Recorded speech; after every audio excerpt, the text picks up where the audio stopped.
बंगाल का चुनावी शोर का आखिरी दिन आज। जी हां, पश्चिम बंगाल में चुनावी माहौल अपने चरम पर है और दूसरे चरण की वोटिंग से पहले आज प्रचार का आखिरी दिन है। यानी शाम होते ही लाउड स्पीकर, रैलियों और रोड शो का शोर थम जाएगा। लेकिन उससे पहले सियासत पूरी तरह गर्म है। 29 अप्रैल को 142 सीटों पर मतदान होना है, जिसमें कोलकाता, हावड़ा, नादिया, उत्तर और दक्षिण 24 परगना, हुगली जैसे अहम इलाके भी शामिल हैं। इसीलिए इस चरण को काफी निर्णायक भी माना जा रहा है, क्योंकि यहाँ का नतीजा सीधे तौर पर सरकार की दिशा तय कर सकता है। यही वजह है कि नरेंद्र मोदी से लेकर योगी आदित्यनाथ, जेपी नड्डा तक बीजेपी के बड़े चेहरे मैदान में पूरी ताकत के साथ उतर चुके हैं और उनका सीधा निशाना ममता बनर्जी की सरकार है। पीएम मोदी आज बैरकपुर में बड़ी रैली को संबोधित कर रहे हैं, जिसे बीजेपी अपने प्रचार का फाइनल वार मान भी रही है। यानी आखिरी मौके पर ज्यादा से ज्यादा वोटरों को प्रभावित करने की कोशिश की जा रही है।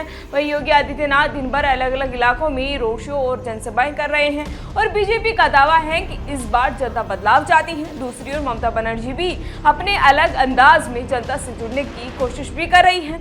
हाल ही में वे भवानीपुर के एक सब्जी बाजार में अचानक पहुंच गई और आम लोगों की तरह खरीदारी करती भी नजर आई, जिसे कई लोग एक राजनीतिक संदेश के तौर पर देख रहे हैं। खासकर तब जब कुछ दिन पहले पीएम मोदी का झालमुड़ी ब्रेक भी काफी चर्चा में था, जिसे दोनों पक्षों की ओर से जनसंपर्क के अलग अलग अंदाज भी सामने आ रहे हैं। अब सवाल यही है कि क्या छोटी छोटी प्रतीकात्मक बातें वोटरों को प्रभावित करेगी या फिर मुद्दे कुछ और हैं। इसी बीच चुनावी माहौल में तनाव भी कम नहीं है। दक्षिण 24 परगना में बड़ी मात्रा में कच्चे बम मिलने के बाद मामला गंभीर हो गया और जांच अब एनआईए को सौंप भी दी गई है, जो इसे आतंकी एंगल से भी देख रही है। ऐसे में सुरक्षा एजेंसियां भी पूरी तरह अलर्ट है ताकि वोटिंग शांतिपूर्ण तरीके से हो सके। इसी बीच दोनों प्रमुख दलों के नेताओं के बयान भी माहौल को और भी गरमा रहे हैं। बीजेपी नेता लगातार टीएमसी सरकार पर हमला कर रहे हैं और दावा कर रहे हैं कि चुनाव के बाद बड़ा बदलाव देखने को मिलेगा।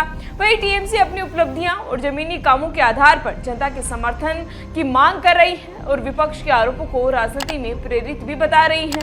कुल मिलाकर पश्चिम बंगाल का ये चुनावी चरण बेहद दिलचस्प और टकराव भरा बन चुका है। हर पार्टी अपनी पूरी ताकत लगा रही है, हर नेता मैदान में है और हर सभा में भीड़ भी दिख रही है। लेकिन असली सवाल यही है कि क्या जनता इस बार बदलाव का मन बना चुकी है या फिर मौजूदा सरकार पर भरोसा कायम रहेगा। क्या बीजेपी इस बार मजबूत वापसी कर पाएगी या ममता बनर्जी एक बार फिर अपना गढ़ बचा लेगी।